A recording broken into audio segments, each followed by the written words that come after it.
আসসালামু আলাইকুম। আজকের এই ভিডিওতে আমরা কথা বলবো যে কিভাবে তুমি 7 কলেজ ভর্তি পরীক্ষার প্রস্তুতি নিবা বা বর্তমানে যেটা ঢাকা সেন্ট্রাল ইউনিভার্সিটি নামে পরিচিত এবং নতুন করে অধ্যাদেশ এবং বিল কিন্তু পাশ হয়ে গেছে। সো বেসিক্যালি এটাকে আমরা ঢাকা সেন্ট্রাল ইউনিভার্সিটি বা ঢাকা কেন্দ্রীয় বিশ্ববিদ্যালয় নামেই বলবো।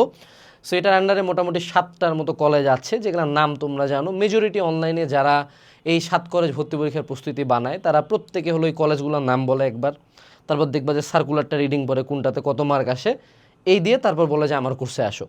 আমি ওইটা করবো না। আমি অ্যাকচুয়ালি তুমি কীভাবে প্রিপারেশন নিবা, কোন কোন সাবজেক্ট পড়বা, কয়দিন পড়বা, কেমনে পড়বা, কোশ্চেন লেভেল কেমন হয়, সব কিছু নিয়ে আজকের এই ভিডিওতে আলোচনা করছো। যদি তুমি এটা একটা টিপিক্যাল ভিডিও ভাবে থাকো তাহলে দেখার দরকার নেই। যদি ভাবো যেন অ্যাকচুয়ালি চান্স পাওয়ার ইচ্ছা থাকে তাহলে ভিডিওটা দেখো।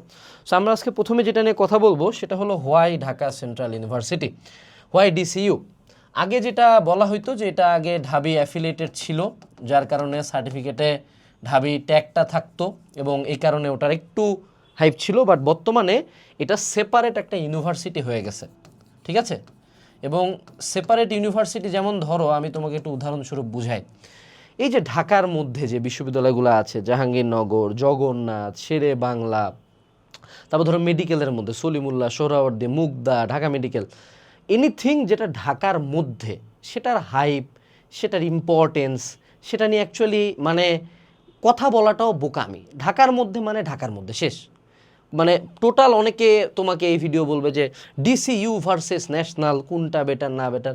ভাই কনভারসেশনই তো করার দরকার নাই। আমার যদি ঢাকার মধ্যে পড়তে ইচ্ছা করে অবভিয়াসলি আমি ঢাকার যে কোনো ভার্সিটি চুজ করব।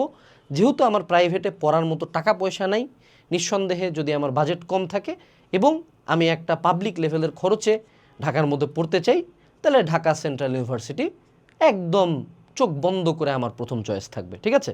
এবং এটাতে প্রায় 11,000-এর মতো সিট আছে। এবং আরেকটা বড় ব্যাপার, আমি যেটা মানে কেন ডিসিইউ তোমাকে চুজ করতে বলতেছি, যেহেতু সেপারেট ইউনিভার্সিটি হচ্ছে, হ্যাঁ, এবং প্রথম যেহেতু তোমরা ব্যাচ ঢুকবা, প্রথম ব্যাচ হিসেবে কিন্তু ওই ভার্সিটিতে তোমরাই ঢুকতেছো ইউনিভার্সিটি ফর্ম হওয়ার পরে, obviously you will get some extra benefits, ঠিক আছে? কারণ এতদিন কারো আন্ডারে ছিল, এখন নিজে, ফলশ্রুতিতে তোমাদের বেনিফিটটা থাকবে। দ্বিতীয় যে বিষয়টা, আরেকটা অনেকে একটা জিনিস মিস করে যে আমি ঢাকার মধ্যে অনেকে সেটেল হইতে চাই, এলাকা থেকে চলে আসতে চাই, বাড়িতে আর থাকবো না, ঢাকার মধ্যে সেটেল হব। এবং অনেকে চায় যে না আমি পার্ট টাইম জব করব। এটাও কিন্তু একটা ভালো অপশন। কারণ দেখো মেজরিটি, অনেকেই পয়েন্টটা উল্লেখ করে না তোমাকে, মেজরিটি প্রাইভেট ইউনিভার্সিটিতে তোমার মনে করো টাকাও নিবে বেশি, আবার প্রতিদিনই ক্লাস করা লাগে, ক্লাস না করলে আবার আলাদা করে টাকা দিতে হবে। কিন্তু তুমি মনে করো ইডেন বলো, বদরুন্নেসা বলো, তুমি বাংলা কলেজ বলো, তিতুমির বলো, যেগুলাতে বলো, আমাদের অফিসের স্টুডিও ম্যানেজার, স্টুডিও হেড থেকে শুরু করে একটা বড় শতাংশ টিম হলো ঢাকা সেন্ট্রাল ইউনিভার্সিটি স্টুডেন্ট। তো এরা মনে করো রিল্যাক্সে অড জবস করতে পারে এবং ঢাকায় সেটেল হইতে পারে। হ্যাঁ, এখন ঢাকায় সেটেল হওয়াটা obviously comes with a cost. ঢাকায় থাকতে গেলেও একটা যে কোনো মানুষের যদি ন্যূনতম খায় পরে বাঁচে তাও তার 20,000 টাকা কামাই করা লাগে। কিন্তু মোটামুটি ওখানে পড়লে তুমি অড জবস করে, টিউশনি করে, যেমনি করে হোক ঢাকার মধ্যে তুমি থাকতে পারতেছো। কনভারসেশন এখানে এসে ঢাকার মধ্যে থাকতে পারতেছো এবং ঢাকা মানে তোমার নেটওয়ার্কটা ওই লেভেলেই বিল্ড আপ হচ্ছে। ওকে, ঢাকা যে কোনো ক্ষেত্রে আমি অলওয়েজ বলি যে বিষয় নাকি বিশ্ববিদ্যালয়, আমি বলবো বিশ্ববিদ্যালয়, বিশ্ববিদ্যালয়ের মধ্যে কোনটা চুজ করতে, আমি বলবো যেটা তোমার রাজধানীর আশপাশে, ঠিক আছে? এটা বাস্তবতা, জব মার্কেটে গেলে বুঝতে পারবা যে কেন ঢাকার মধ্যে থাকাটা এত জরুরি। আরেকটা বড় পয়েন্ট যে তুমি ধরো অড জবস তো করতে পারতো স্যার, এটা হলো কস্ট। এই জায়গায় প্রতিবার বাংলাদেশে সবসময় মনে রাখতে হবে মানুষের টাকা অনেক বড় একটা ফ্যাক্টর। আমি এখন বিশাল গপ্প দিলাম তোমার সামনে, এনএসইউ ব্র্যাক খুবই সেরা করা, কিন্তু তোমার কাছে তো 10 লাখ টাকা নেই 4 বছর খরচ করার মতো, তোমার ফ্যামিলি চলে 20-30 হাজার টাকা দিয়ে, তো তুমি কোথা থেকে ব্র্যাক এনএসইউ স্বপ্ন দেখো? 10 লাখ টাকা তো তুমি দিতে পারবে না, বছরে 2.5 লাখ টাকা খরচ করতে পারবে তোমার বাপ মা? বা তোমার ওই ইনকামের দক্ষতা আছে না? তো সেক্ষেত্রে DCU is a very good option. সুন্দর মতো তুমি 4 বছর পড়তেছো, তুমি ঢাকার মধ্যে পড়তেছো, তোমার একটা সার্টিফিকেট হয়ে যাচ্ছে, সিম্পল হিসাব। বের হয়ে ওই ঘুরে উল্টে তুমিও বেকার, ও ঢাকা ভার্সিটি থেকে যে পাস করছে ওইও বিসিএস দিবে, তুমিও বিসিএস দিবা, ওই ঢাকা ভার্সিটিতে বের হয়ে ও যা কর্পোরেটে যা দৌড়াদৌড়ি করবে তুমিও তা করবা। Ultimately it depends on your own effort যে তুমি লাইফে কী করবা। সো এই অনেকে আসলে তোমার মধ্যে সার্টিফিকেট ফেটিস দেখাইতে পারে যে হ্যাঁ ডিসিইউতে পড়লে বিশাল সার্টিফিকেট পাওয়া, এই হবে ওই হবে, কিচ্ছু হবে না। অনেস্টলি স্পিকিং কিছুই হবে না। অনেস্টলি স্পিকিং তুমি যদি মনে করো সেট হচ্ছে গোপালগঞ্জ বিজ্ঞান প্রযুক্তিতে পড়ছো, সেম শিট, ওই বের হয়ে চাকরি তোমারও নাই আমারও নাই, ওই ঘুরে উল্টে কারোই চাকরি নাই, ঠিক আছে? সো পরিশ্রম করে চাকরি পাইতে হবে, এটা বাংলাদেশে যেখান থেকেই পড়ো, যেহেতু অনার্স করে করার লাগবে, 4 বছর পড়ার লাগবে, আমি ঢাকার মধ্যে পড়বো, ঢাকা সেন্ট্রাল ইউনিভার্সিটিতে পড়বো, অ্যাজ সিম্পল অ্যাজ দ্যাট।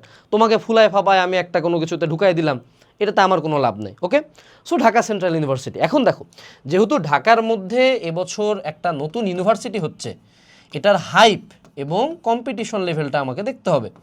এবছর কিন্তু 25 ব্যাচ, যে সময় আমি ভিডিওটা বানাচ্ছি, অনেক যোগ্য পোলাপানি কিন্তু অনেক জায়গায় চান্সটা পায় নাই। ফলশ্রুতিতে অনেকের কিন্তু মরিয়া হয়ে ইচ্ছা থাকে যে ঢাকার মধ্যেই পড়বো। সো যার ফলশ্রুতিতে নতুন একটা ভার্সিটি হয়েছে, 2 নাম্বার আবার চান্সও পায়নি অনেকে। সো অনেক ভালো পরিমাণে কম্পিটিশন এই বছর হবে। অন্যান্য বছরগুলোতে নামটা কেমন ছিল, 7 কলেজ, এখন Dhaka central university. Obviously competition level বাড়বে এবং এটা রিসপেক্টও টাইম টু টাইম বাড়বে। কেবল তো ফরমেশন হইলো, যত টাইম যাবে, কয়েক বছর যেতে যাবে, 4-5 বছরের মধ্যে ঢাকা সেন্ট্রাল ইউনিভার্সিটি মোটামুটি মনে করো জগন্নাথ যাবে, ওই স্কেলে না গেলেও ওরকম একটা মোটামুটি হাইপে চলে যাবে। এবছর যেহেতু প্রথম আসছে, ফলশ্রুতিতে কম্পিটিশন লেভেলটা নিঃসন্দেহে হাই হবে। এটা তুমি ভাবিও না যে একদম না পড়ে জাস্ট যা বসবা চান্স পাওয়া যাবা, এই ঘটনাটা ঘটবে না। এখন আসি হোয়াই ঢাকা সেন্ট্রাল ইউনিভার্সিটি, এটা নিয়ে আমরা অলরেডি কথা বলছি। এখন আসি যে কি অবস্থায় আমি আসলে পরীক্ষা দিতে পারবো। রিকোয়ারমেন্ট হলো সায়েন্স থেকে 7, আর্টস থেকে 6, কমার্স থেকে 6.5। আমি আশা করি প্রত্যেকেরই পয়েন্টটা আছে। 7 কি, এসএসসি আর এইচএসসি মিলায় আর কি, এসএসসি এইচএসসি মিলায় তোমার যদি 7 থাকে তাহলে তুমি পরীক্ষা দিতে পারবা 6 আর 6.5। মেজরিটি মানুষজন তোমরা পরীক্ষা দিবা হলো, এক দল হলো সায়েন্সে দিবা, আরেক দল হলো আর্টসে দিবা। ঠিক আছে, আমরা দুইটারই প্রিপারেশন নিয়ে কথা বলবো। ওকে, এখন এখানে আরেকটা পয়েন্ট আছে যে বিভাগ পরিবর্তন আছে কিনা, না, বিভাগ পরিবর্তন সম্ভবত করা যায় না মেজরিটি অফ দ্য টাইম। আমি সাজেস্ট করবো করার দরকারও নাই। এই লাস্টের দিকে আসে প্রিপারেশন সুইচ করে এই সময় পাবা না আসলে। 25 ব্যাচের জন্য এখনও সার্কুলার দেয় নাই, তুমি ভাইবো না যে না আরও 4-5 মাস পরে সার্কুলার দিবে। ম্যাক্সিমাম গেলে তুমি মানে কুরবানির ঈদের পরপরই এক্সাম হওয়ার চান্সেস 100। ঠিক আছে, তুমি ধরে নিবা কুরবানির ঈদের পরপরই এক্সাম। সো আমি তোমার জায়গায় থাকলে প্রিপারেশন টাইমলাইন ধরে নিতাম ম্যাক্সিমাম 30 ডেজের মতো। ঠিক আছে, 30 ডেজের মধ্যে আমি আমার প্রিপারেশন কমপ্লিট করে ফেলতাম। আমি যদি প্ল্যান দিব তোমাকে কেমনে পড়বা। ওকে, এবার আসো মার্ক ডিস্ট্রিবিউশন কি। মার্ক ডিস্ট্রিবিউশন হলো, যদি আমরা সায়েন্সের কথা বলি, আমাকে 4টা সাবজেক্ট দেখাইতে হবে, ফিজিক্স, কেমিস্ট্রি, ম্যাথ, বায়োলজি, প্রত্যেকটাতে বাংলা, ইংলিশ, প্রত্যেকটাতে 25 মার্ক করে আছে। I can choose physics, chemistry, এই দুইটা তো আমাকে দাগাইতেই হবে। ম্যাথ আর বায়োলজির মধ্যে যেটা আমার 4th সাবজেক্ট, সেটার বদলে বাংলা বা ইংলিশ দাগাবো, একেবারে ঢাকা ভার্সিটির মতো সিম্পল হিসাব। ঠিক আছে, আর আমাদের তো মাইনাস মার্কিং আছে, -0.25 করে, যেটা কাটে 100 মার্কের এক্সাম হবে। এর মধ্যে আবার জিপিএ থেকে যোগ হবে 20, এসএসসিকে 10 দিয়ে গুণ দেবে, এইচএসসিকে 10 দিয়ে গুণ দেবে। এখন সায়েন্সের মার্ক ডিস্ট্রিবিউশন এইটা। আর্টসের ক্ষেত্রে একটু অন্যরকম, এটা হলো বাংলা ইংলিশ হলো 25-25 করে, আর জিকে আসে 50 মার্কের। এই জায়গাটা নিয়ে আমাদের একটু প্রিপারেশন স্ট্র্যাটেজিটা ভালো চেঞ্জ করতে হবে। আর আমাদের কমার্সের ক্ষেত্রে যেটা হয় সেটা হলো বাংলা ইংলিশ এগুলা 25-25 করে থাকে, অ্যাকাউন্টিং ম্যানেজমেন্ট থাকে, তারপরে হলো ফাইন্যান্স মার্কেটিং। এই জায়গায় একটু মার্ক ডিস্ট্রিবিউশনের ব্যাপার থাকে। সো অ্যাকাউন্টিং ম্যানেজমেন্ট ম্যান্ডেটরি আমাকে দাগাইতে হবে, ফাইন্যান্স অথবা মার্কেটিং যে কোনো একটা আমি চুজ করব। ঠিক আছে, যে কোনো একটা। আমি সাজেস্ট করব যাদের ম্যাথ দুর্বল তারা ফাইন্যান্স চুজ করিও না, গো ফর মার্কেটিং। আর যারা হলো আমাদের ম্যাথে ভালো তারা ফাইন্যান্স দাগাবো। আর এই জায়গায় যদি তুমি আমাকে বলো যে ভাইয়া পিসিএমবি দাগাবো নাকি বাংলা ইংলিশ দাগাবো, I would say no doubt about that, ভাইয়া পিসিএমবি দাগাও। ডিসিউর কোশ্চেন অবভিয়াসলি গুচ্ছ লেভেলও হবে না, তোমরা যারা জিএসটির এক্সাম দিছো তাদের জন্য রিলেট করা সোজা হবে। আমি যদি একটু কোশ্চেন লেভেল নিয়ে একটু কথা বলি, হ্যাঁ, কোশ্চেন লেভেল ডিসি জিএসটির কোশ্চেন, আর একটা আমি ধরে নিই ডিউর কোশ্চেন লেভেল যদি হয় মানে হার্ডনেস লেভেলে হয় 100, তাহলে জিএসটির কোশ্চেন লেভেল হলো মোটামুটি 70 যাবে ম্যাক্স, মানে সবচেয়ে কঠিন কোশ্চেনটাও 70 লেভেলে। আর ডিসিইউ ইজ 50, একদম সিম্পল হিসাব, ঢাবির চেয়ে হাফ লেভেলে যাবে, বা 50 বা লেস, নেভার 50+, 50 বা লেস লেভেলের কোশ্চেনটা হবে। ফলশ্রুতিতে তোমার জন্য পিসিএমবি দাগানোটাই বেশি সাজেস্টেড। এখন তোমার কি জিপিএর মার্ক নিয়ে চিন্তা করা উচিত? উত্তর হলো না। কোনো দিন যেটা তোমার হাতে নেই সেটা নিয়ে কখনো চিন্তা করবা না। তোমার হাতে এই যে 100 মার্ক পরীক্ষার হলে দিবে এমসিকিউ, এই 100 মার্কে ফোকাস করো। মোটামুটি পাস মার্ক থাকে 35 থেকে 40, পাস করলে সিট পাবা। উত্তর হলো এই বছর নিঃসন্দেহে বলতে পারি এই বছর তুমি সিটটা পাবা না, গ্যারান্টি দিয়ে বলতেছি। তোমাকে এই বছর অ্যাটলিস্ট 60%+, আমি এটা বলবো, মানে এটা হলো সেফ স্পট। এর উপরে যদি পাও তাহলে কোনো সমস্যা নাই, কিন্তু 60%+-এ মোটামুটি ধরা যায় যে একটা সিট আসতে পারে। কিন্তু তুমি যদি ভাবো ভাইয়া পাস মার্ক কততে 35-40 পাইলেই পাস, তাইলে কিন্তু বাবা পাস ঠিকই করবা, কিন্তু সিটটা কিন্তু পাবা না এই বছর, অ্যাটলিস্ট আরও পাবা না। ওকে, আচ্ছা এখন আসি যে আমরা কোনটা সাবজেক্ট কিভাবে পড়বো, এভরি সিঙ্গেল সাবজেক্ট নিয়ে কথাবার্তা বলি। আমরা শুরু করি হলো বাংলা দিয়ে। বাংলা কিভাবে পড়ব? বাংলার জন্য মনে রাখতে হবে এটার বাংলা কোশ্চেন আমাদের ঢাবির ডি ইউনিটের বাংলা কোশ্চেনের মতো না। বাংলার জন্য অনেকে আবার মূল বই পড়তে চাইতে পারো, যেই সময় এবং এনার্জি তোমার নাই। বাংলার জন্য যে কোনো বাংলা গাইড, এনিথিং, মানে তুমি আমাদের কিউএনএ পড়ো, যা পড়ো, এনিথিং পড়ো, বাংলা গাইড পড়ো, অথবা বাংলার লাস্টের দিকে অনেক হাইলাইট বের হয়েছে, ঠিক আছে, এই হাইলাইটগুলো পড়তে পারো, বাংলা গাইড বা বাংলা হাইলাইট যে কোনো একটা জায়গা থেকে। এবং মনে রাখবা এই পুরা জার্নি জুড়ে মনে রাখবা ঢাকা সেন্ট্রাল ইউনিভার্সিটির নিজস্ব একটা কোশ্চেন প্যাটার্ন আছে, তাদের নিজস্ব কোশ্চেন ব্যাংক আছে। এখন এত বছর পরে নতুন একটা তারা ফরমেশনে গেছে, ঢাবি থেকে বের হয়েছে, আগে কোশ্চেনটা ঢাবি করতো, এখন তারা করবে। স্টিল হঠাৎ করে এই যে জাস্ট কয়েক মাসের মধ্যে কিন্তু একটা কমিটি ফর্ম করে নতুন লেভেল অফ কোশ্চেন করা টাফ। সো তারা যেটা করবে প্রিভিয়াস ইয়ারের টাইপকে ফলো করবে। আমি তোমাকে লিখে দিচ্ছি, তুমি যদি 7 কলেজের যে কোশ্চেন ব্যাঙ্কগুলো বের হয়েছে বা ছিল ওগুলো যদি সলভ করো, তোমার যে কোনো সাবজেক্টের জন্য, physics, chemistry, math, biology, Bangla, English, যা বলো ভাই, প্রত্যেকটার জন্যই 75% থাকবে তোমার কোশ্চেন ব্যাংক থেকে। সো যেই সাবজেক্টটা আমি বলি না বলি, তোমাকে কোশ্চেন ব্যাংক ম্যান্ডেটরিলি পড়তে হবে, ম্যান্ডেটরিলি, কোনো কথা নাই। Question bank is a must. এরপরে আসি আমরা ইংলিশের ক্ষেত্রে। হ্যাঁ, ইংলিশের question, majority of the question তুমি দেখবা যে কোনো একটা সেন্টেন্সে মাঝে একটা গ্যাপ আছে। এখন এটার জন্য তুমি কি আবার রুলস পড়বা? উত্তর হলো না। ইংলিশের জন্য তুমি প্রিভিয়াস কোশ্চেন সলভ করবা, not only Dhaka central university, previous question from any English guide book. মানে কি, ধরো তুমি অ্যাপেক্স, কম্পিটিটিভ, মাস্টার, যে কোনো একটা চুজ করে রুলস অ্যাভয়েড করো। রুলস অ্যাভয়েড করে প্রতিটা আইটেমে, ধরো টেন্স বা ধরো রাইট ফর্ম অফ ভার্বস, ধরো আর্টিকেল, ধরো প্রিপোজিশন, এগুলার প্রতিটা শেষে দেখবা 100-200 করে কোশ্চেন দেওয়া আছে বিভিন্ন ভর্তি পরীক্ষার, বিভিন্ন নিয়োগ পরীক্ষার। ওখান থেকে প্রথমে 100টা করে কোশ্চেন করো, মানে এভরি আইটেমের আইটেম ওয়াইজ ফার্স্ট 100 কোশ্চেন যদি তোমরা করো, তাহলে ইংলিশটা হয়ে যায়। এবার হলো জিকে। জিকে কিন্তু আমাদের মোটামুটি 50 মার্কসের আসতেছে, একেবারে 50 মার্কস। এবং জিকের 3টা পার্ট থাকে, একটা হলো বাংলাদেশ বিষয়াবলী, একটা হলো আন্তর্জাতিক বিষয়াবলী, আর একটা হলো রিসেন্ট। রিসেন্টের জন্য যে কোনো ক্যাপসুল বা হাইলাইট এটা পড়তে পারো। ইন্টারন্যাশনালের জন্য আর বাংলার জন্য এখানে আছে টুইস্ট। দেখো তোমরা যদি 7 কলেজের কোশ্চেনগুলো দেখো, এগুলার কোশ্চেনগুলো খুব সারফেস লেভেলে। যেমন ঢাবি ডি ইউনিটে খুব ডেপথে যায়, বি ইউনিটে খুব ডেপথে যায় জিকে কোশ্চেনগুলো করে। এটার কোশ্চেনগুলো একদম সারফেস লেভেলে, মানে যেগুলো ধরো কমনলি বিভিন্ন ভর্তি পরীক্ষাতে আসছে, কমনলি আসে, জানা জিনিস। সো তুমি এই বাংলা এবং ইন্টারন্যাশনালের জন্য আবারও যদি বড় কোনো বই কিনো, শেষ করতে পারবা না। এই জন্য আবারও সাজেস্ট করব, ইউ রিড এনি হাইলাইট। মনে রাখতে হবে আমাদেরকে সব পারতে হবে না, কিন্তু আমি যা পড়ে গেছি সেটুক যাতে পারে আসি। সো রিসেন্টের জন্য চোখ কান খোলা রাখলেই হবে। রিসেন্ট যে ঘটনাগুলো ঘটলো, যেমন চাঁদে আর্টেমিস গেছে, 50 বছর পরে মানুষ গেছে, ইরান আমেরিকা যুদ্ধ, কবে যুদ্ধবিরতি, কয়দিনের যুদ্ধবিরতি, নতুন মোস্তাফা খামেনিকে, এই টাইপের কোশ্চেন তো আসবে। এগুলো যদি চোখ কান খোলা রাখো, নিউজগুলো পড়ো, পারবা। কিন্তু এই বাংলা ইংলিশের জন্য গো ফর হাইলাইটস।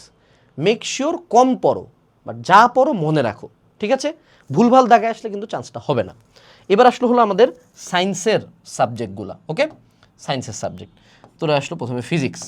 দেখো ফিজিক্সের ক্ষেত্রে অনেকে তোমরা ভয় পাইতে পারো, বাট এদের যে ফিজিক্সের কোশ্চেন, এটার লেভেলটা হলো ভাইয়া এইচএসসিতে যে এমসিকিউ আসতো না, এইচএসসির এমসিকিউ আসতো না, ওই আসে হলো ফিজিক্সে।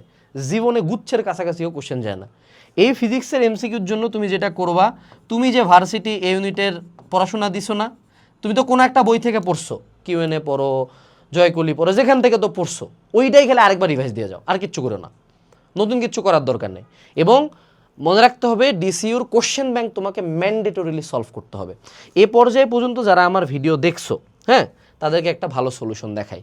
আমাদের ঢাকা সেন্ট্রাল ইউনিভার্সিটির সায়েন্সের, আর্টসের, কমার্সের 3টা সেপারেট ব্যাচ আছে, যেখানে আমরা ওদের লাস্ট 5 বছরের কোশ্চেন অ্যানালাইসিস করে টাইপ ওয়াইজ তোমাকে সলভ করাবো। সো তোমার যদি সলভে সমস্যা হয় তুমি চাইলে আমাদের টিচারদেরকে টেলিগ্রাম গ্রুপে নক করে কোশ্চেন করতে পারবা এবং এখানে ম্যাটেরিয়ালস পাবা। ওই যে কোশ্চেন ব্যাঙ্কগুলো ওগুলো অ্যানালাইসিস করে আমরা তোমাকে ম্যাটেরিয়ালস দিয়ে দিব, সেই সাথে তোমার এখানে এক্সামসও থাকবে। সো যারা লাস্ট একটা দৌড় দিতে চাচ্ছ এর চেয়ে বেটার কোনো অপশন তুমি পাবা না। কুপন হইল last shot, LASTSHOT, last shot দিলে অ্যারাউন্ড 25% পর্যন্ত ডিসকাউন্ট, এবং আমাদের প্যানেল একদম বুয়েট ডিউর টপ নচ মানুষজন। সো তোমার বুঝতে বা কোনো জায়গায় কোনো সমস্যা হবে না, ঠিক আছে? আচ্ছা, এখন আমরা আসি, সেটা হলো যে আমাদের ফিজিক্স গেল। যারা এনরোল করতে চাও কমেন্ট সেকশন চেক দিও। এখন আমরা যদি একটু কেমিস্ট্রি নিয়ে কথা বলি, কেমিস্ট্রির ক্ষেত্রে সিম্পল রুল ব্রাদার, হাজারি স্যারের বই রিডিং, হাজারি রিডিং, অন্য কোনো কিছু পড়তে যায় না। কোশ্চেন ব্যাংক পড়ো, হাজারি স্যার রিডিং দাও। বায়োলজির ক্ষেত্রে ফার্স্ট পার্ট হলো মানে পার্ট 1 হলো হাসান স্যার রিডিং দিবা, আর পার্ট 2 হইলো আজমল স্যার রিডিং দিবা। নতুন কোনো বই পড়ার দরকার নেই, কোনো কোশ্চেন ব্যাংক আর এটা, ঠিক আছে? কেমিস্ট্রি বায়োলজি বই পড়লেই ইনাফ। ম্যাথ যেটা, ম্যাথের কোশ্চেন আমি বলবো পারাটা সবচেয়ে সোজা, কারণ ম্যাথ টাইপ ওয়াইজ এমসিকিউ থেকে দিবেই। সো তুমি যদি কোশ্চেন ব্যাংক করো তুমি অলরেডি 70% কমন ওখান থেকেই পাবা। সেই সাথে তুমি যে ভার্সিটি ইউনিটের যে কোনো ম্যাথ গাইড পড়ছো না, তোমার যেটা পড়া মানে তুমি তো শুরু থেকে ঢাকা সেন্ট্রাল ইউনিভার্সিটির প্রিপারেশন নাও নাই, শুরুতে ম্যাথের কোনো একটা গাইড পড়ছো, ওই যে টাইপের এমসিকিউগুলা সেগুলো আরেকবার করো।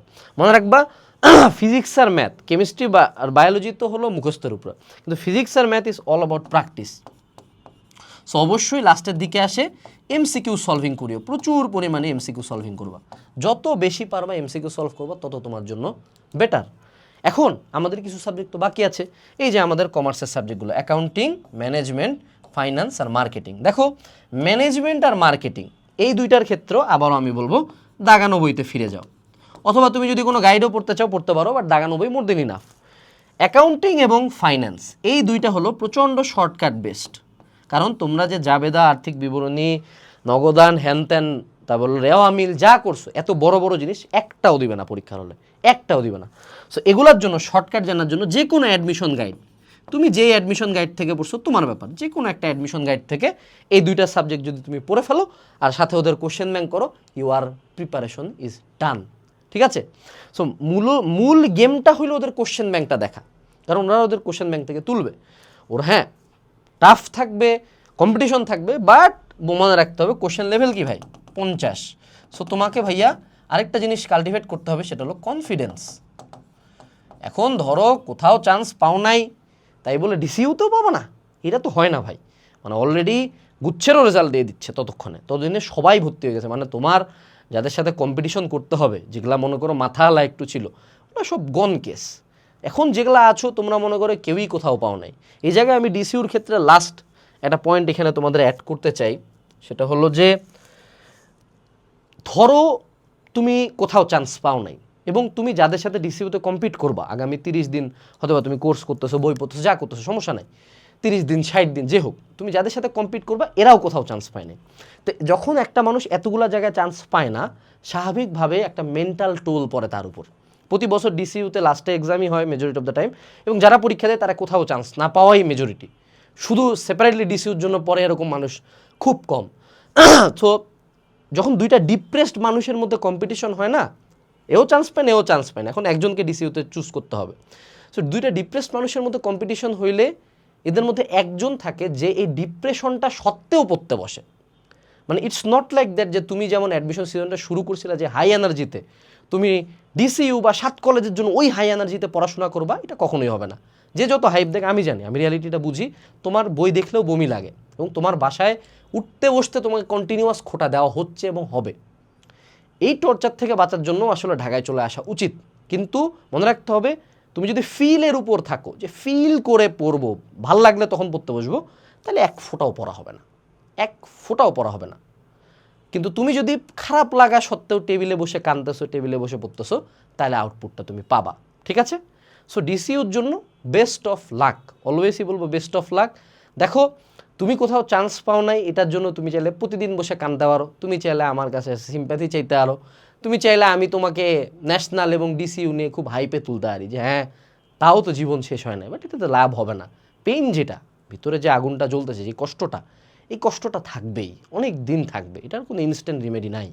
বাট এটা সত্ত্বেও যদি পড়তে পারো, এটা সত্ত্বেও যদি চান্স পাইতে পারো, তাহলে অ্যাটলিস্ট নিজে আয়নার সামনে দাঁড়ায় বলতে পারবা আমার জন্য যতটুকু পসিবল ছিল আই ডিড মাই বেস্ট। আশা করি এই ভিডিও দেখার পর কারো ডিসিইউ নিয়ে কোনো কনফিউশন থাকবে না। ভালো মতো পড়ো, রেগুলার 4-5 ঘন্টা সময় দাও। তুমি আমাদের কোর্স কিনলে তোমাকে ফেসবুকেও ঢুকতে হবে না কখনো। মেজরিটি প্ল্যাটফর্ম ডিসিইউ বা ন্যাশনালের কোর্সে তোমাকে বলে যে সেন্ড মানি করে ফেসবুক গ্রুপে ঢুকাই নে, এই জিনিস করতে যাও না। এই জিনিস ফেসবুকে আজীবনই পড়তে গেছো, একটা জায়গাও এই পর্যন্ত চান্স পাও নাই। আমাদেরটাতে আমাদের অ্যাপে বসে ক্লাস করতে পারবা। ঠিক আছে, এটুকুই ছিল আজকের ভিডিওতে। আসসালামু আলাইকুম, টাটা।